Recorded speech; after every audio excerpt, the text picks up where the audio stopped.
you still said no. I was washing my hair, you were washing your hands of the whole affair. What a drag, you let me down. Turn my back and you're not around. Once in a while, once in a while. Bad attitude, you know it's hard to find. Bad attitude, you know it's on my mind. Here I go again. I won't hold my breath while I wait on you. Here I go, about to let you down. Here I go again.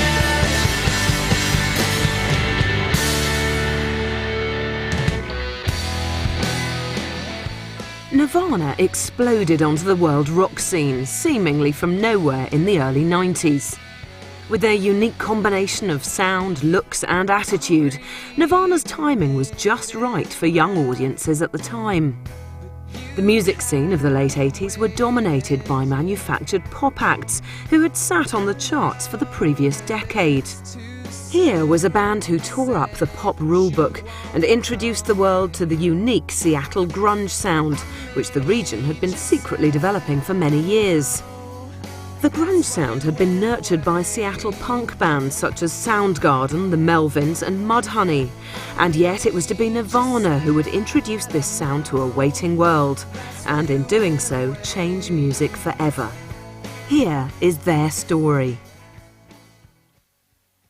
Once in a while, once in a while, once in a while.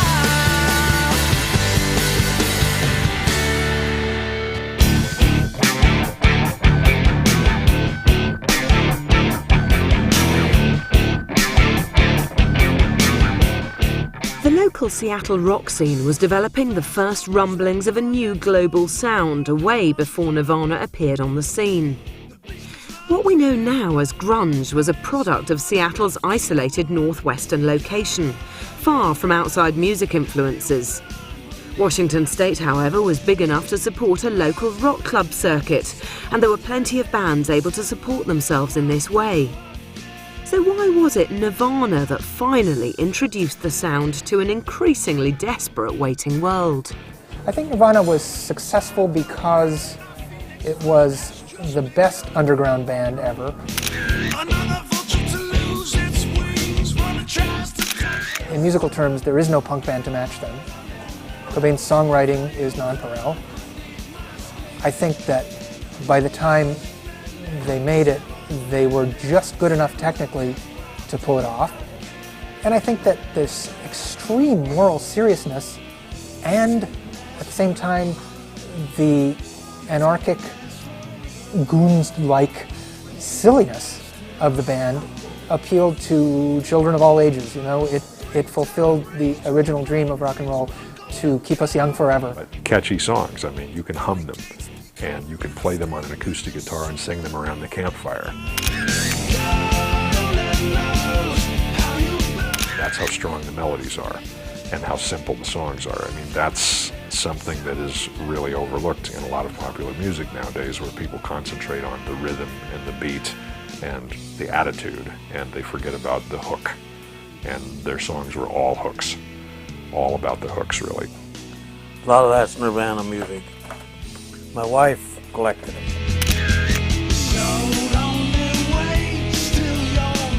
Yeah, and every time a new one would come out, she'd buy it.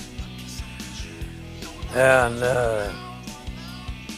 I never did like it until I saw Kurt, I think it was on MTV, where he was just sitting out there playing the guitar and singing. Then you didn't have all that noise from the drums and the other hollering and hooting and stuff. And I thought it was pretty good then. I think it was the voice first, the lyrics second.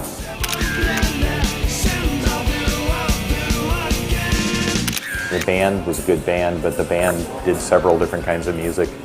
So I think the band was, the band rocked and the band was competent and it was especially once Dave joined, the fact that Kurt was a ratty guitar player kind of made it even better, you know, where maybe Chad was a ratty drummer with a ratty guitar player and a ratty bass player, so once they had a big drummer to hang all the ratty shit off of, it made more sense. People credit them for their innovation.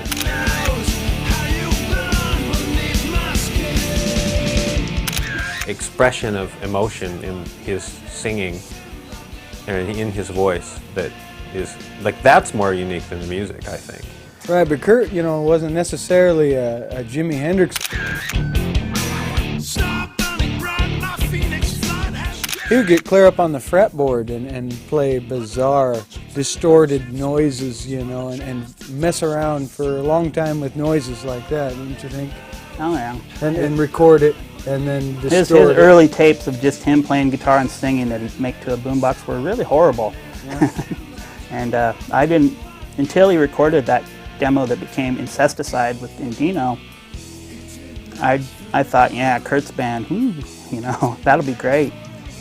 And he definitely talked about creating a band even as early as being 12 years old. 3 diamond rings, 2 platinum things, 1 golden cow.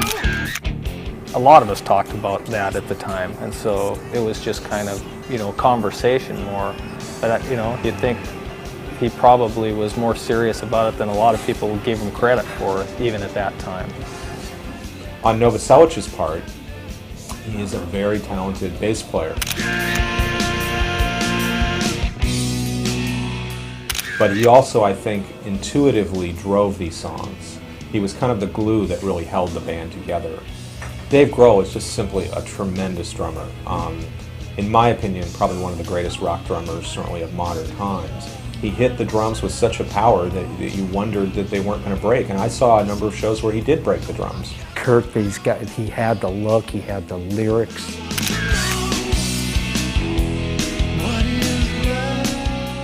You know, they had the type of sound that I think people were waiting for, that Generation X, you know. They were waiting for something like this to arrive, and certainly it did, and it blasted. There aren't any other bands, as far as I'm concerned,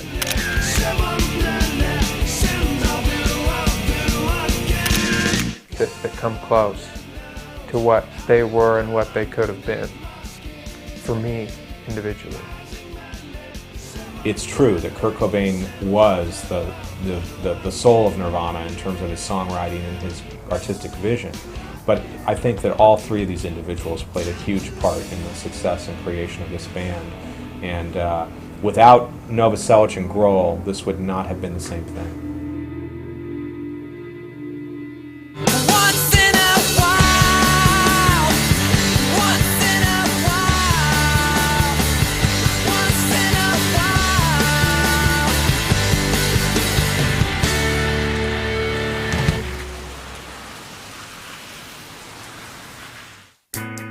I'll move on to the next Nirvana now.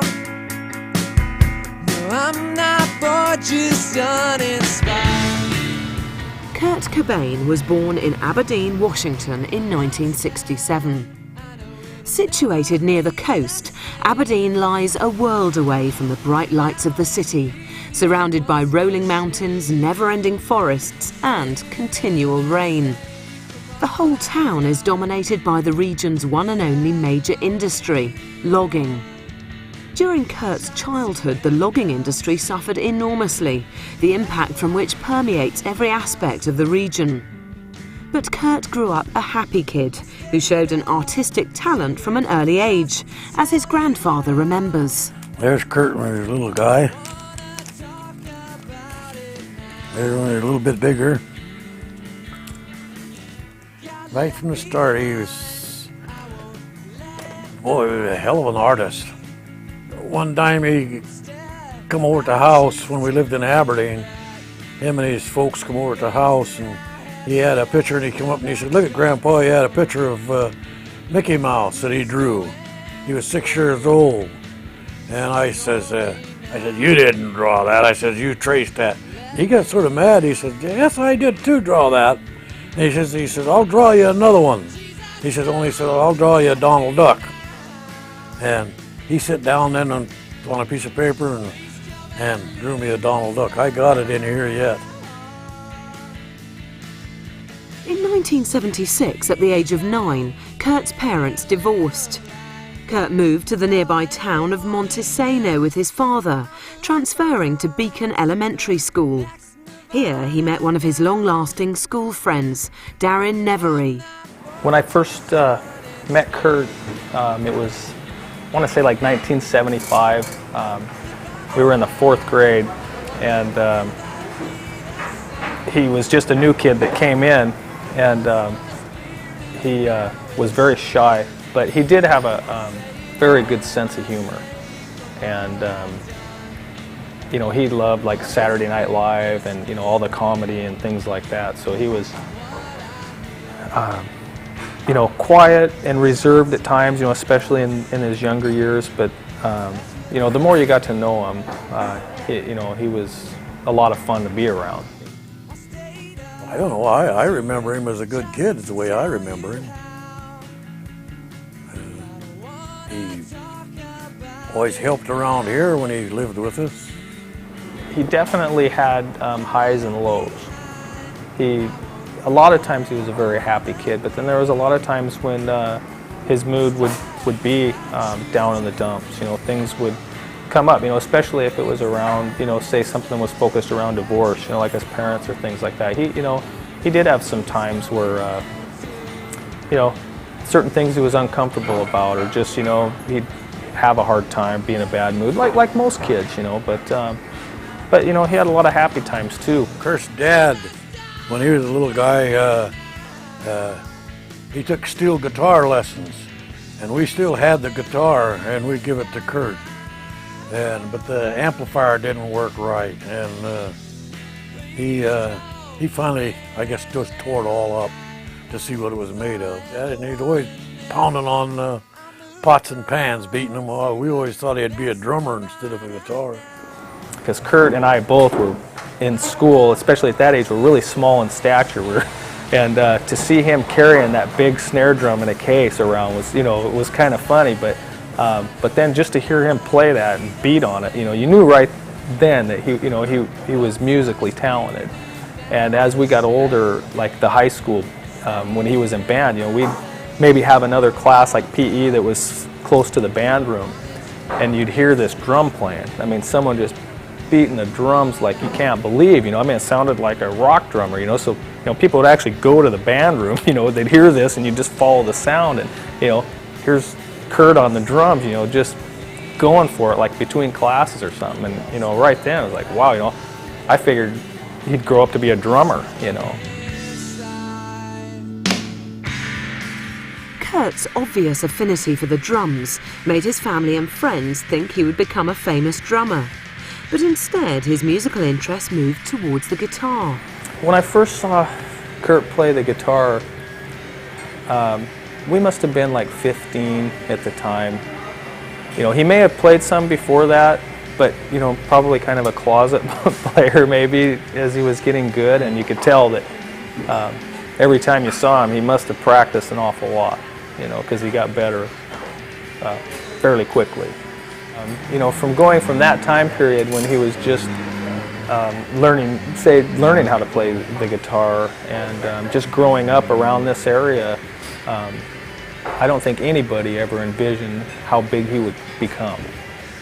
It was very amazing to see him progress, and yeah, you don't know what kind of expectations to have for that person, you know, at the time. Even knowing they're so talented, it's, you know, especially when they get as big as Nirvana got, very, you know, I don't think anybody could have predicted that. Krist Novoselic was born in California, but moved to Aberdeen after his parents too were divorced. At 6'7" and of Croatian descent, Krist was impossible to miss around Aberdeen. He started his lifelong friendship with Kurt after being introduced by a friend, Jesse Reed. Jesse, Kurt and Krist all played the guitar together, running through the usual Kiss and Led Zeppelin covers. Nothing emerged from these initial sessions except a close and loyal friendship. Little did they know what the future would hold for them.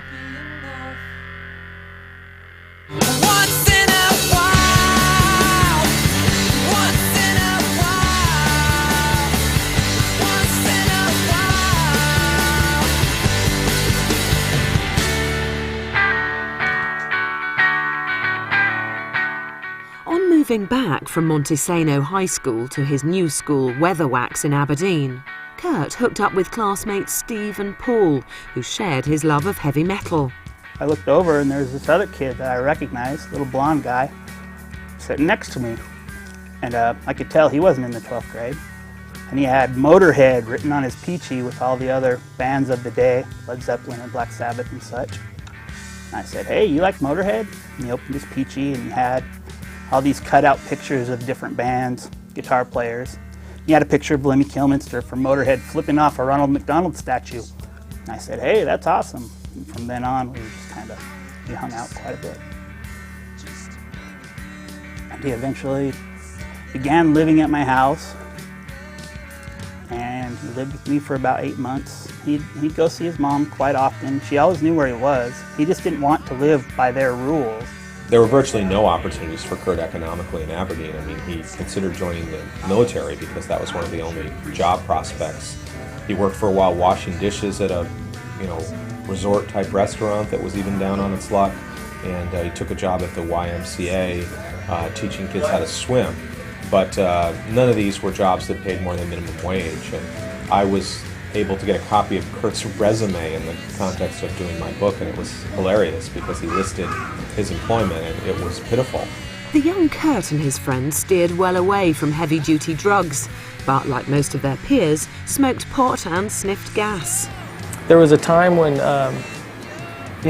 like in 9th grade, we were, pretty disrespectful at times, just being normal teenagers. And one time, he had asked me if I wanted to go outside of the school and smoke some pot with him. And, at the time I thought, yeah, why not, so let's go. And I thought we'd go hide somewhere to do it. Well, I follow him right out to the very front of the school and behind like a big rhododendron bush. I mean, it was probably about the stupidest thing you could do. But of course we do it and he gets away with it, and of course he thinks it's great. And it was it was ballsy to do it, and it was also just kind of like, he was showing that, he would do things like that and how, anti-authority he was. We were really, really, really, really heavy drinkers and heavy substance abusers at really young ages, and Kurt was too. He made this big apparatus to huff isobutane out of the bottom of Edge shaving grid gel, and he declared himself addicted to Edge shaving gel at one point. At the age of 16, and not being able to settle at either of his parents' or friends' homes, Kurt got his own house, a move he was immensely proud of. It was a horrible little house, but he was really proud of it. I remember that he was really hurt because he showed it to his mom, who didn't live that far away at the time. And she said that she didn't like the idea of her son living in a rundown shack. And it really hurt his feelings because he was really proud. This was his house, He was very possessive of it. My house, it's not a crummy apartment, it's a house. And it was like a little 2-bedroom thing that he lived with Luke in. He applied for a job cleaning dog kennels, essentially washing down dog feces, and he was deemed not qualified for that job. So you really have to say, if you're not qualified to clean up dog crap, what are you qualified for? He worked as a janitor briefly. He eventually was fired from that job. He was not a very diligent, hard worker for the most part, but there was very little opportunity for him in any context. Kurt would buy pounds of potatoes, and he had this scummy old dress shirt that he would use to soak the grease out of them, and they'd live on French fries. And one day we were there, and we were high on acid, and Kurt decided he was going to make a lava lamp. He said he knew how. I remember that. He put this old candle wax, he melted it into the French fry oil and put it in this fucking mason jar and put it under a light bulb and was trying to get it to work like a lava lamp. And then we all got mad and he threw it on some girl from the neighborhood. At one point he was going to pretend he was mentally retarded so he could get a free high school diploma and go to the retarded class. Yeah, I remember. And he was sure that would be an easy way to get through high school and not have to do anything but grunt and moan. And it never came to fruition. Yeah.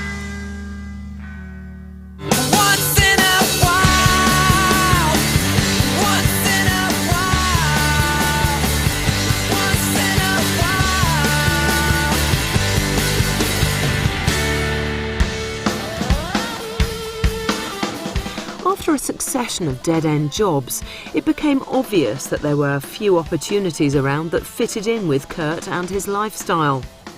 There was, however, a local Aberdeen-based band, the Melvins, who inspired Kurt and his friends enormously. The Melvins' influence was huge. Buzz Osborne, not for just Kurt, but for anybody that wanted anything to do with music in a sort of punk rock underground sort of level, not just in Grays Harbor, but in Seattle as well.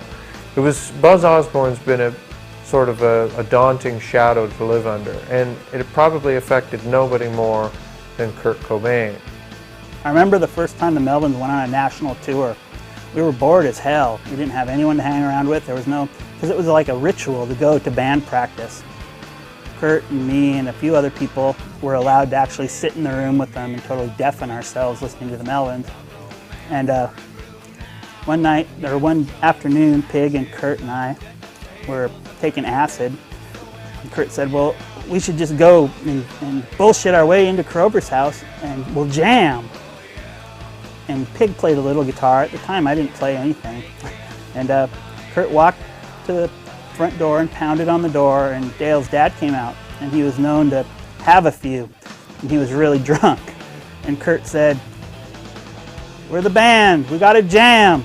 And he just moved out of the way and led us back into the back room. He was an old dude. We went back there and I played drums and Kurt played guitar and Pig screamed obscenities. Yeah. And we taped them all over Krober's Jimi Hendrix tapes. We filled them full of this horrible, horrendous noise. And I remember Krober got back from tour and he was like really pissed at us. Who did that? I mean, Kurt wanted really nothing more than to be a member of the Melvins when he was growing up, and he was never offered that job, so he ended up creating his own band that was, more Melvin-esque maybe than the Melvins themselves. He tried out for the Melvins and totally lost it and couldn't do anything, and yeah, choked. Yeah. But he got together with Novi, and Novi in high school, God, was just a one-man entertainment yeah, show. he was. No Such was the class clown that was older. He was real He tall. ran for student body vice president at one point, and I remember my sister saying, "Stay away from that guy. He ate rhododendrons."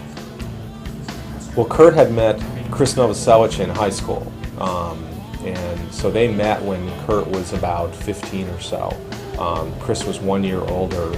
They really didn't become friends until Kurt had dropped out of high school. Novoselic had graduated. He always sort of jokingly said later that he managed a lot of the band's finances because he was the only one with a high school education, which is true. So they became fast friends, probably in about 1986 or so. Their friendship really began to blossom. The band began in about 87, 88. It's still hard to know when the genesis of it actually is. Novoselic was Kurt's oldest friend, and his bass playing, while it's not, he's not a virtuoso on the bass, but he is very musical in a way that reminded me, an old fart from the Boomer era, of Paul McCartney. Well, at first they jam above Chris's mom's hair salon. Yeah. And it would just be party time. And Kurt would play the drums sometimes, and they'd play a half-assed version of Hey Hey We're the Monkees with Chris on guitar and Kurt playing drums. And then they were trying to find a drummer. Novoselic, brought in a number of the other players of the band. Kurt also knew Chad Channing, the original drummer. Aaron Burkhart was a neighbor. So people were sort of in and out of the band at that point. For a while, Greg Hokinson played bass, and they were called Fecal Matter with Krober on the drums. And then they went to Seattle to Kurt's aunt's house to record a 4-track demo. And they decided that Hokinson was a misogynistic, racist, redneck hick, and so Kurt played the bass too on that. And that tape's still, there's a copy of it somewhere.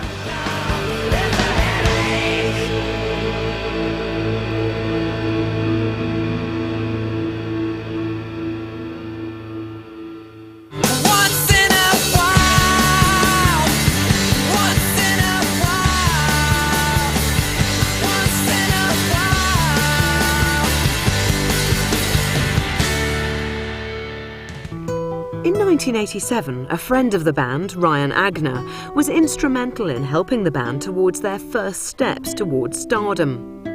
The band used to practice and eat at Ryan's house, and unlike the rest of the band, he held down a stable job. And I would come by Chris and Shelley's house on my way home from work, and one day Chris says, hey, Kurt and I have got this band together.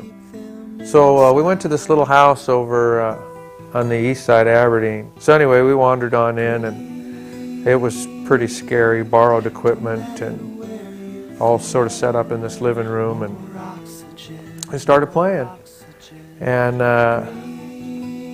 it was good from the beginning. Kurt rarely worked and had little money, and so before too long we got to be friends and whatnot. And I worked, and I was comfortable, and I would cook and eat well, and so I'd invite him over for dinner, and of course then we'd talk more about music. Kurt felt that that there wasn't a lot of new territory to be discovered with music, particularly for himself, because he had made probably what he considered to be a relatively thorough study of music for our age. He was more interested in the melody, in the way its counterpoint with the rest of the song, how it worked, the grand scheme, the total package. That's what he was delivering. Did it rock? Did it get you the hook? More oxygen, more oxygen, more oxygen. The band carried on developing their underground punk style, and for the first time seriously considered playing to an audience. In 1987, Ryan got the band their first gig by suggesting they play at a small party thrown by his friends Tony Pecula and Jeff Forrest. The now legendary performance took place in the front room of Tony and Jeff's house in the nearby small town of Raymond. And I ran into Tony one day, and I said, you know, there's these dudes that I discovered, this band, and they're cool, man. They got this stuff going on, and you guys jam once in a while down here, don't you? You know, Friday night party, you know, strike up the band, that kind of thing. He's like, yeah, we do that. And I said, well, we ought to get these guys to come down, because the way it played in my head was, you know, these guys rock. Turn the lights out when you try to hide. When your brain begins to wander, drop the gun and shallow. It was, to all intents and purposes, the first Nirvana show. They played to a crowd of a dozen mullet-headed, metal-loving teenagers. The trio performed a chaotic set, including Downer, Spank Through and Aero Zeppelin. Tony and his friends were all there on that infamous night.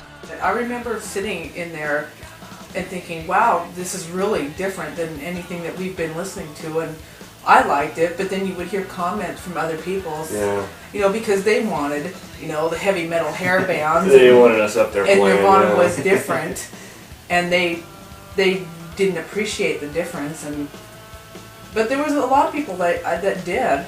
Yeah. Chris was really into his guitar. He wanted the feedback, and he'd kind of lay his guitar down, and we would all just I mean, that was a big plug in our thing. ears. What the different thing was all that feedback. Yeah. Their performance didn't benefit from acoustics. I mean, it was. The thing that struck me was Chris's bass playing. I mean, I picked that up first. I mean, he was just a phenomenal bass player. I just thought, wow, he was really good. And I mean, as far as talent goes, I could see those guys going somewhere. But at the time, it's like I said, you know, we all thought that, you know, it's just another band coming to play.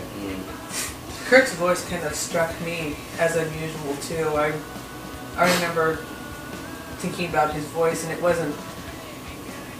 wasn't melodious. It was just it was good, and it was different from anything that I've heard before, and I was appreciating that also.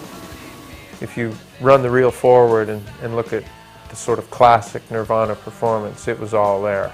Everything.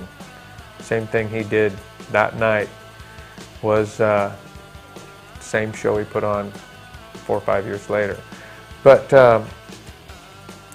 he terrorized the sound waves that night.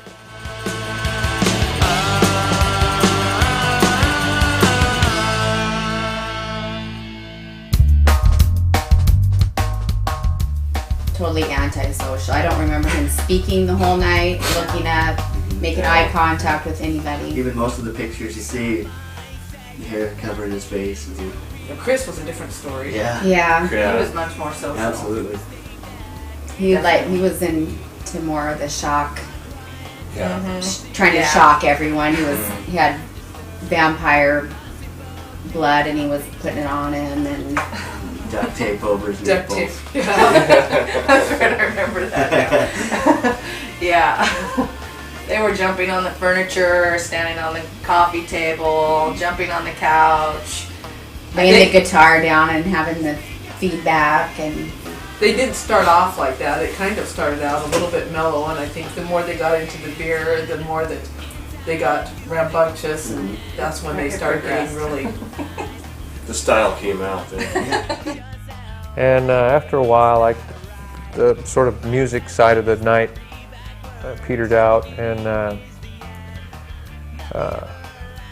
I started kind of making sure where everybody was and that things were okay, and that's when I noticed that things were not okay. The two camps had gotten into this sort of harassment mode where,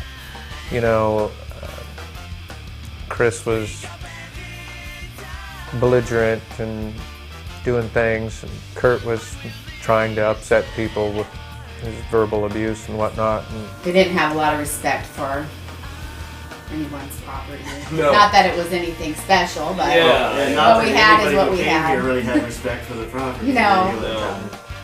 Aaron came up to me and said, "It's time to go." Okay, I think you're right. The atmosphere that night had got to the point that it was time for them to go. And I just remember them all jumping in the back of this van or carpet truck or whatever it was. There was no lights in the back of it. It was like no windows. It was like a rented U-Haul truck or something. And I just remember them all jumping in the back of that thing and slamming the door down, and off they went. And I think we all just kind of came in to survey the damage by that point. In the grand scheme of things, for many years, it was not one of my greater moments. The beginning of Nirvana was a shaky ordeal for everybody involved.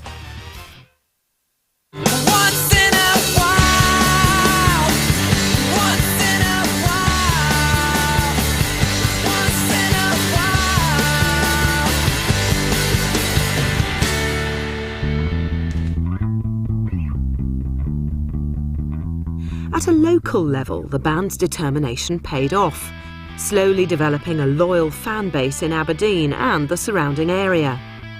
But life was still hard for Kurt, taking on many poorly paid jobs to support his music and living rough for many months to come.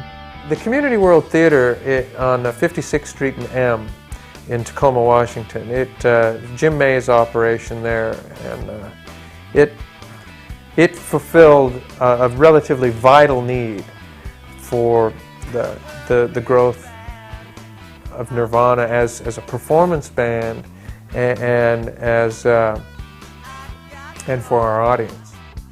Well, the first time that I really went to see his band was right after they recorded the Andino demo with Krover. They played a show in Tacoma at the Community World Theatre or whatever. It was a little teeny dumpy place that probably used to be a porn theater. And they played with this straight-edge hardcore band. And they were really good. There was a lot of local talent at that time that was really phenomenal. And I think people need to understand that Nirvana were one of a dozen bands that really were bands that were on the rise in '88 and '89. And then these were important gigs. I remember Kurt actually worrying about his wardrobe. What was he going to wear? He kind of wanted to wear these funky disco shoes. He thought it'd be funny or something, and would pine over the set it up just so. And this was a big deal. This was to go up there and play in front of people was it. There was nothing, no consideration to what would ultimately happen. And it was painful, because a lot of times nobody'd show up, I mean, just being in the place was painful. They wouldn't have the heat on or anything, and you know, it was pretty primitive in there. That was the proving ground for Nirvana. Their live shows were really hit or miss, and I think that it's really hard when a band has become so successful and so powerful. All the stories become apocryphal. The story all becomes, they were fantastic the first time I saw them, I knew they were genius.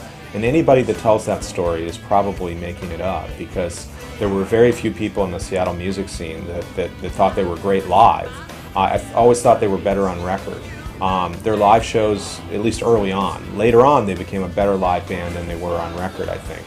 The natural progression for any band wanting to break out of Aberdeen at the time was to base themselves in the nearby town of Olympia. Kurt had visited Olympia during 1987 while acting as an unpaid roadie for the Melvins. At the time, it was a hip college town with a reputation for being a hotbed of artists, freaks and underground musicians. Kurt was keen to move in straight away. It was another friend of the band, Slim Moon, who recognised their combined talent and arranged for their first gig in Olympia, becoming an ardent follower of the band. I've seen a lot of great Nirvana shows, and the one that stands out for me was a show on Halloween one year. They just really went all out and just smashed the crap out of their guitars, and just really, it just felt so explosive. After they had played such a great, just really awesome, powerful music, and then they just like went crazy at the end. It was also about the time that Nirvana played at Chaos. That's the little college radio there at Evergreen State College in Olympia. That show was important because a lot of bootlegs were made. It was virtually the first recorded Nirvana ever made, other than the recording that I have of the Raymond show. That recording made the rounds and set the stage for what would later be the buzz.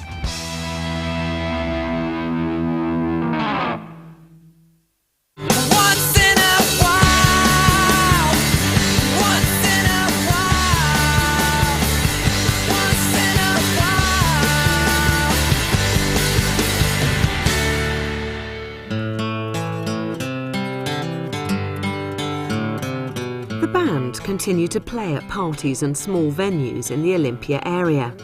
During this time, however, their drummer Aaron Burkhart dropped out, leaving Kurt and Chris with the thankless task of finding a replacement. But the duo managed to persuade Dale Crover from the Melvins to fill in temporarily, and in January 1988 drove up to Reciprocal Studios in Seattle to record their first demo tracks. The big break had come after a phone call from Kurt to local rock legend producer Jack Endino. Having been impressed by the chemistry formed by Kurt, Chris and the already well-respected Melvins drummer, Endino agreed to record the band for a minuscule fee. This resulted in the first tracks being recorded for the future Nirvana album Bleach. I just got a phone call from a guy named Kurt from Aberdeen who said he was a friend of the Melvins and he wanted to come up and record, and he would have Dale from the Melvins playing drums with him. And since I held Dale's drumming in very high regard, I said, yeah, come on up, let's do it. How much money do you want to spend? How much time do you want to book? And he said, well, we've only got, a few $100s. We just have time for one afternoon. And we're just going to record some songs and just mix them right on the spot as fast as we can. And, you make a tape, get some shows with it or whatever.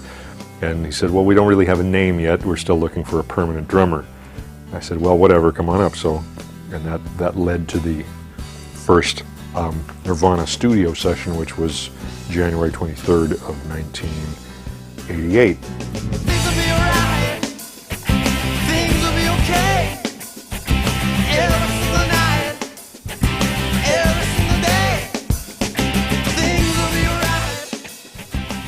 Chris and Kurt had this sort of chemistry going where they just complemented each other very well.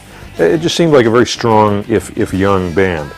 And something about Kurt's voice really appealed to me. I thought he had a very good rock scream, kind of a raw, throaty sort of. It was a very enjoyable session. I just liked it. I thought it was good. I thought they had some good riffs. you know, some good rock songs. Kurt would come up with the song, and Chris would come up with the bass line that would sort of get that sound, that very distinct, big, simple, to the point, no beating around the bush bass line that he would come up with. Things will be alright. Things will be okay. Every single night. Well, I think that Bleach, for the most part, is very much an album about Kurt's circumstances at the time. You know, he's writing a lot of songs on that record that he'd been working on for several years, so they're kind of his early sketchings. In my opinion, there are a lot of songs on that record that aren't as successful lyrically, because I think Kurt was so indebted to some of these lyrics that he'd crafted that he didn't feel like changing them a lot, you know. About a Girl was kind of the odd song, because it's sort of the melodic pop tune, if you will, and it sort of stuck out. And Kurt said, you know, I don't know if people will be ready for this song, but I really want to do one pop song on this record. So, and I said, hey, you know, I'm just the engineer here, you know, whatever, I'll make it sound good, you go ahead. Again, for me, About a Girl, which is such a simple song, it's essentially about his girlfriend at the time. And he said, according to some of the friends that I interviewed of his, that he had listened to the Beatles all day prior to writing that song. And I think it very much sounds like a Beatles song in terms of melody to me. But the idea that he could write such a simple song, you know, I Can See You Anytime for Free, you know, I mean, it's a beautiful melody idea. I think with that song, that was somewhat of a breakthrough for Kurt, because it was simplicity. Prior to that, I think he was trying to write almost too complicated punk and rock songs. They were able to afford one reel of half-inch tape, which was 8-track tape. It was about 33 minutes worth. And they basically just filled up the tape with songs, which wound up being about 9.5 songs.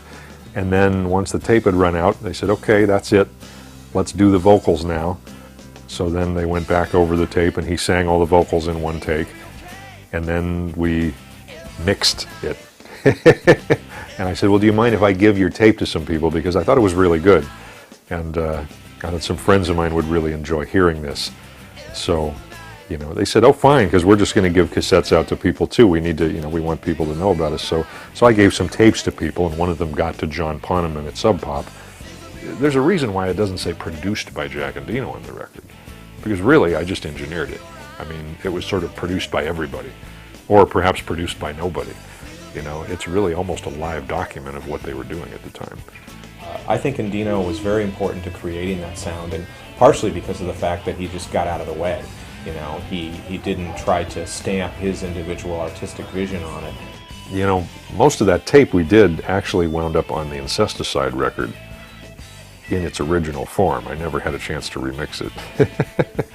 Of course, it says produced by Jack and Dino on it, so, you know, what it doesn't say is produced in about 3 hours. But whatever, it sounds okay, I suppose. Once in a while, once in a while, once in a while.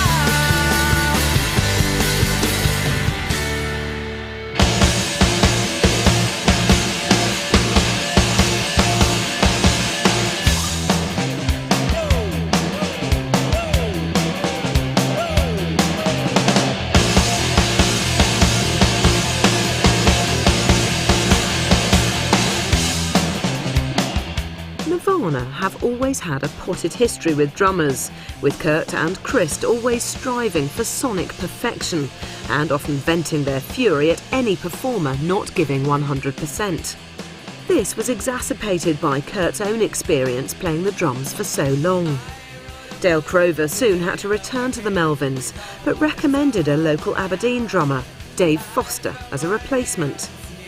After a problematic start, however, Kurt decided Dave was not up to the job and fired him, leaving the band once again drummerless.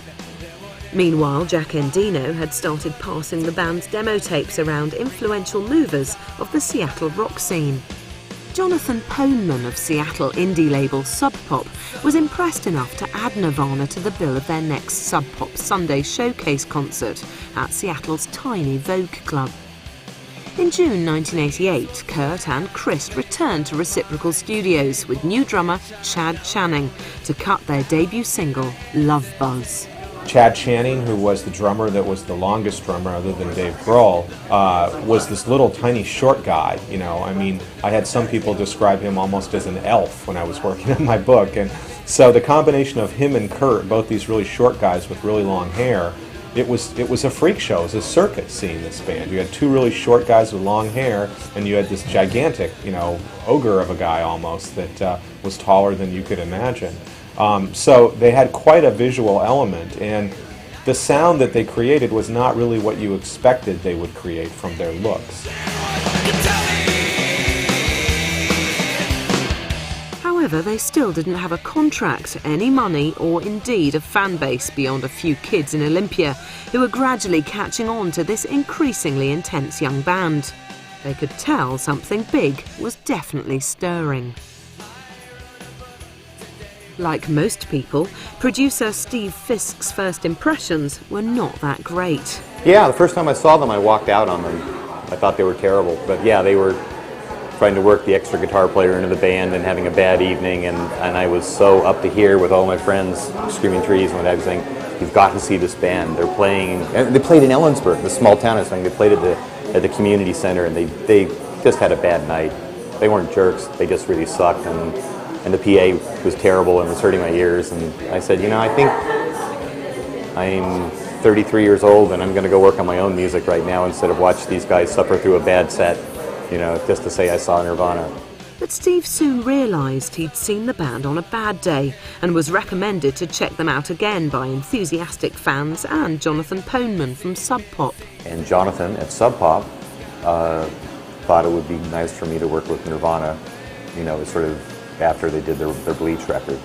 Been a Son was probably where most of the work went, and they were working on harmonies and trying to kind of maybe make that into kind of like a bigger sound, you know. We had a digital reverb that was sort of the trendy thing for the time period, so I was showing them how to make the snare drum do the big kind of Born in the USA thing or something. Well, I think when Kurt began to write about himself and his family, another song from that era, which Steve Fisk produced, was Been a Son, you know, a song, I think, about his sister who in her gender struggles for identity. When he began to turn to his own turf, I think he really became a more powerful songwriter. Competition was really tough, with a lot of young bands fighting for supremacy. In those challenging early days, Nirvana performed better in the studio than live. On the scene, their reputation at first was not distinguished in performance. They were not good performers until a couple of years after, at least a couple of years after they began. Then they got good towards the end, but they were not distinguished performers. Their first performance at the Vogue, for instance, which was attended by a very few distinguished Seattle scenesters, was not auspicious. It was on record that they were impressive, and particularly Cobain's songwriting gift was absolutely distinctive. It was astounding. I had listened to a number of records cut in Seattle, and nobody could match him. It was a one-man phenomenon, really, at the start. The Seattle scene was Kurt Cobain. After only 30 hours in the studio, Nirvana had finally managed to record enough material to release their first album. Taken from the Bleach Your Works AIDS prevention poster, Bleach was released by Sub Pop in June '89, with little ceremony and zero marketing spend. Nirvana found themselves on a series of ill-promoted West Coast tours, with other Sub Pop stablemates Mudhoney and Tad, playing to tiny crowds, sleeping on cold floors and virtually begging for food. Kurt didn't like the fact that Sub Pop, at the time, Mudhoney was Sub Pop's main project. That was who they hyped to the ends of the earth. And he didn't like that. I mean, it's weird to even say it now because Mudhoney, a lot of people don't even know who Mudhoney is. But at the time, Mudhoney, I remember Kurt was the opening act on the Lame Fest at the Moore Theater, and Tad and Mudhoney were up above him. He didn't like that. Unsurprisingly, the album bombed. But salvation came from an unexpected corner. Sub Pop paid for a few British music journalists to fly over and witness the tour. Excited by what they had discovered, a new musical next big thing buzz appeared in the UK music press, ceremoniously labelled the Seattle grunge scene. They flew over, who was that guy from Melody Maker from England? Everett True, I think his name was, or something like that. He did a lot of hype in England. So in Britain, all these Sub Pop bands were supposedly huge, Mudhoney and Nirvana and things like that. And so it kind of, word of mouth kind of spread back to here, and it made them bigger and bigger. And then they were actually talking about, yeah, Kurt's going to sign with Geffen. In truth, Nirvana were always a lot more pop than their sub-pop hard punk colleagues, but were happy for any exposure, and Julie went along with all the hype. In some ways, Nirvana was actually one of the most unlikely bands to make it big, partially because they came from Aberdeen, they weren't as tied into the Seattle music scene, and partially because by the music that they did, it was a little bit different than some of the other bands. They weren't quite as punk always. They had more pop elements. But of course, that's what made them go huge, because once you mix that pop element in, and you can get ballads that can be on the radio, like Come As You Are, you suddenly have an album that's really a juggernaut.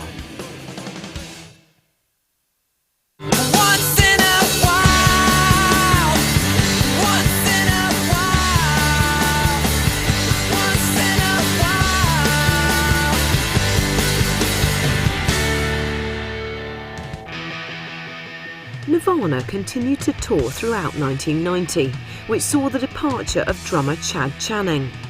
As the band was developing its powerful sound, Kurt became dissatisfied with Chad's style and commitment. They wanted a far more powerful drum approach. Buzz Osborne of the Melvins introduced Chris and Kurt to a 21-year-old drummer from Virginia, Dave Grohl.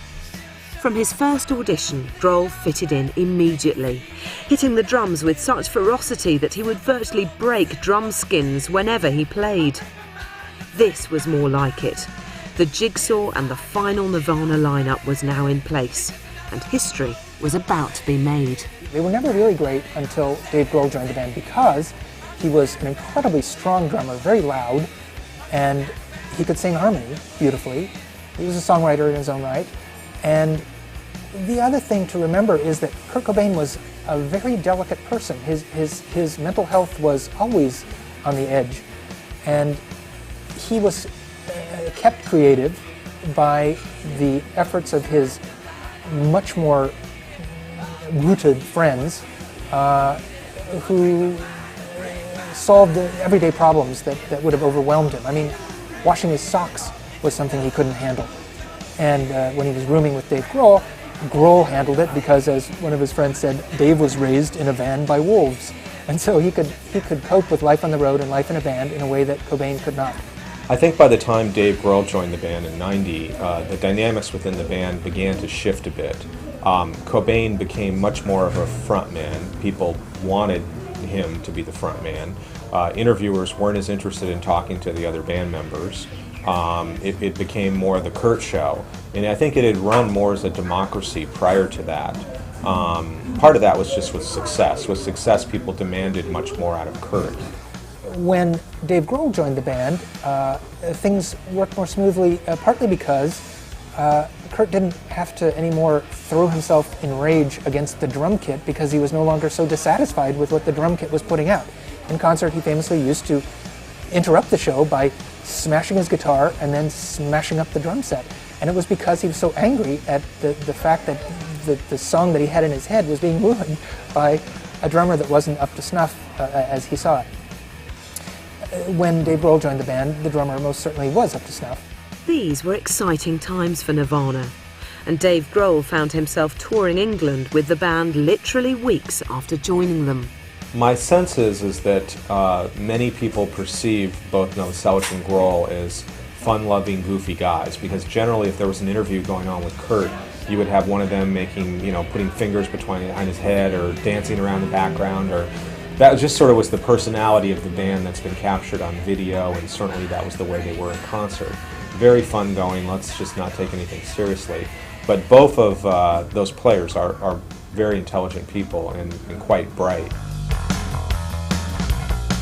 I like to describe Dave as Art Garfunkel with balls. Imagine. Seriously, he was the final element musically in what made the band great, and he was another stabilizing influence, I think, in the psychology of the band and the fact that it can continue playing. And you can see that right up until the great MTV concert, when at one point Cobain is insecure about whether he can handle one of the songs and whether he should play the song solo and it was Dave Grohl who said, "Go for it." So I think that it was that human interplay that helped make the band great musically. Grohl was only with the band for their last, few years. Novoselic and Cobain really had about a 10-year relationship, which, was much deeper probably than anybody else Kurt had ever dealt with in his life. He probably was as close to Chris as he was to anybody. In 1990, Kurt met Courtney Love for the first time at a concert in Portland where the band were performing. The two were immediately attracted to each other, starting a tempestuous relationship that lasted for the next 2 years. This finally led to marriage on a Hawaiian beach in February 1992. 6 months later, Courtney gave birth to their daughter, Frances Bean. Kurt and Courtney's relationship was constantly tested to the limit, with Courtney often having to deal with the consequences of Kurt's drug addiction, depression, suicide attempts and periods in drug rehab.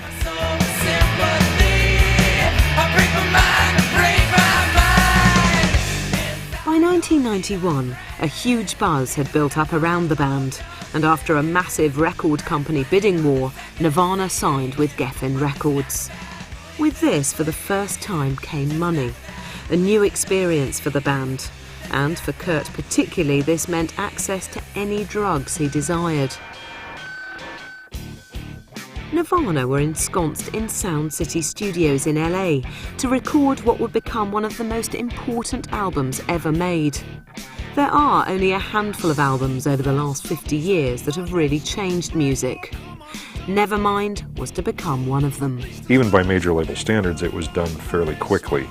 And even on Nevermind, from what I understand, Kurt probably didn't do more than 1 or 2 takes on any of the vocals.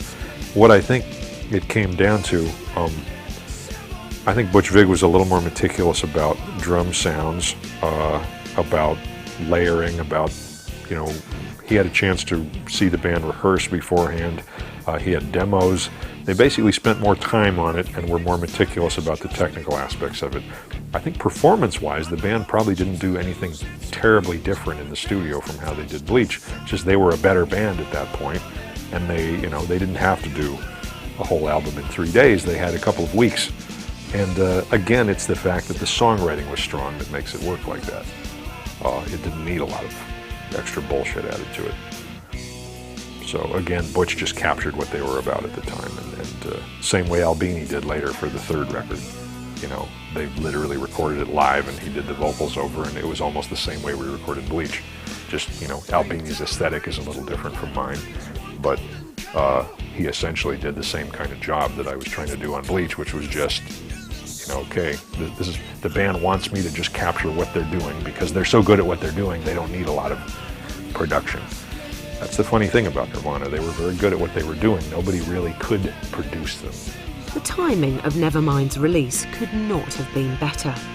The first single, Smells Like Teen Spirit, and its accompanying video were virtually on continual loop at MTV and radio stations across the world. The album was a critical and commercial smash, breaking records around the world and propelling Nirvana to the top of both the rock and pop worlds. By January of '92, his record was #1, and he was a huge star. So things changed almost overnight, but I don't think anyone could have predicted the level of success they had. And in some ways, I don't think they even wanted that much success. They wanted to be the biggest band in the world, but they really didn't want the pressures, the demands that came with that. And so I think it surprised everybody. It surprised Kurt as much as anybody else. There's this danger of revisionist talk where people claim that they always knew.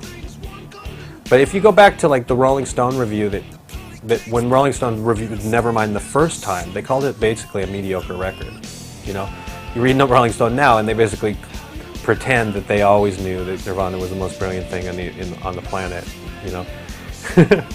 After, you know, that Nirvana left on tour to support Nevermind in 1991 with plans. You know, Kurt talked about, like, I'm going to take, after this tour, support this record, I'm going to take the money that I got and build a studio in Olympia.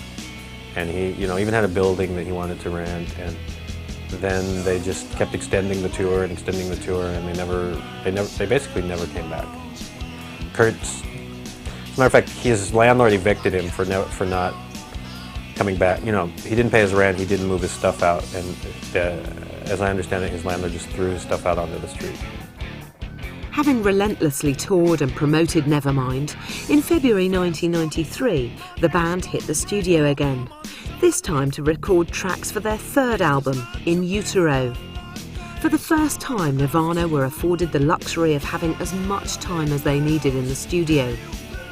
Helmed by Steve Albini, the sessions saw an altogether more thoughtful and experimental sound emerging. I think in some ways that the last album he made, In Utero, is the most sophisticated in terms of the sound, in terms of the recording, and in terms of the lyrics. And the video for Heart-Shaped Box, I think, could be considered his masterpiece. I think Chris Novoselic called it his last will and testament. And it's an amazingly sophisticated and interesting piece of art. Personally, I think In Utero is their best record artistically. And then, you know, again, that record is almost start to finish about Kurt. It's autobiographical, you know. Teenage angst has paid off well. He begins, you know, talking about it. I mean, this is his life. It's not anyone else's. It's too complicated to discuss, I suppose, but it is in some ways a portrait of his marriage. Originally, the song Heart-Shaped Box was called Heart-Shaped Coffin. I think Courtney probably convinced him that was a bit too downbeat for a description of a marriage, and their marriage wasn't entirely downbeat. He changed it to Heart-Shaped Box to celebrate the famous heart-shaped box that she gave him as a symbol of their love. But it also expressed much more than that. It was a picture of his soul in the universe, and it was a portrait of the artist as a martyr, and it was it's a beautiful rock and roll song. It's I would say that's the summation of his work, but all the albums are worth listening to, and I think they'll all last. As a songwriter, he found his groove when he began to write his own story. And, you know, the shame is, of course, that we didn't get to see that story turn into maturity, because I think there were a lot of great songs that he still had left in him.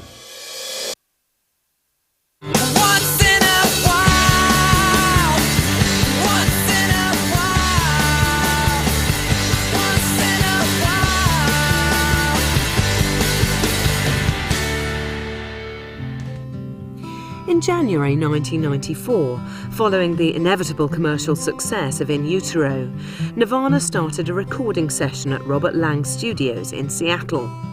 The band recorded several songs, including the now infamous You Know You're Right. The one that's been in the courts between Courtney and Dave and Chris and the attorneys, You Know You're Right, it was that song that we did here. And like I say, it's just that song particularly really is a wonderful recording, and it went on really well here. They were so stoked, the band, from the tracks on that and some other tracks that they did, but that particular track got more attention. Of course, Kurt's vocals were finished on that song. Tragically, this was to be Kurt's last time in a recording studio. On the 8th of April 1994, he was found dead at his home in Seattle, a gunshot wound to his head and a gun by his side. Most of the material recorded at Robert Lang Studios was subsequently withheld, but in 2002, after many long legal wrangles, a song from that session was finally released, with many fans ecstatic to hear Kurt's voice again. I was one of the very first people to hear You Know You're Right, other than the band members. You know, I heard it a couple years into working on my book, And I mean, obviously that song was released last year and everybody got a chance to hear it, but I assume that most people are going to have the same response when I heard it. When I heard it, what really surprised me is that it was like I never thought I'd hear that voice again, especially singing such a powerful, emotionally Latin song. And I was almost in tears hearing it because I was just shocked that there was another great Nirvana song that hadn't been released. There was something about the way he sang that really moves me. I think that Kurt was able to put a lot of emotion in everything he did. The impact of Kurt Cobain and Nirvana on an unsuspecting world is still being felt, as their musical influence, even to this day, continues to play a big part in contemporary rock and pop. There are very few bands who simply change the face of music overnight. So what will be their legacy, and how should they be remembered? I think Nirvana should be remembered not for Cobain's death, but for the life of their music, for the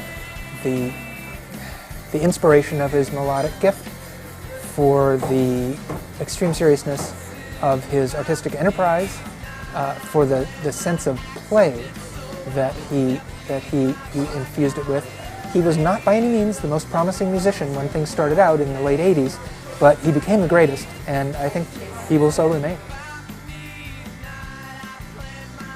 In some ways, I do look at his life and I see some level of heroism for the fact that he was able to take that pain of his childhood and his growing up and create art out of it. Most people that have that kind of inner pain sit in their lazy boy recliner, eat Doritos, watch television, they don't do anything. Kurt took that pain and gave us a gift. He gave us art with it. And to me, that is in some ways even a way to admire him. Very few people are able to make those choices and be that courageous with their pain. And so, for that reason alone, I admire his ability to take those kind of artistic risks. Yeah, it was an amazing feeling. I was proud of him. I was happy for him, and it's just fun to see someone that you were friends with be successful. They've been pegged as this band that changed the 80s to the 90s pretty much. They knocked down all those barriers, and you could just wear jeans and t-shirts and play guitars, and they weren't all the glam rock stuff that they supposedly just pretty much took the bottom out of. I think they'll always be remembered like that. I used to think that it was going to end and people were going to stop. They were going to be forgotten like Kajagoogoo or Duran Duran, but now I'm pretty sure that they've got their place in history.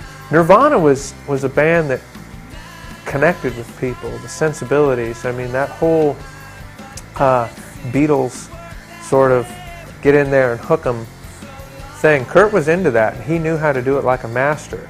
And none of the other bands had that going for them at that time. They just happened to hit it right, hit the right tune, just like Glenn Miller when he was getting his band ready. What sold Nirvana was Nirvana. You just had to hear them. That's all you had to do.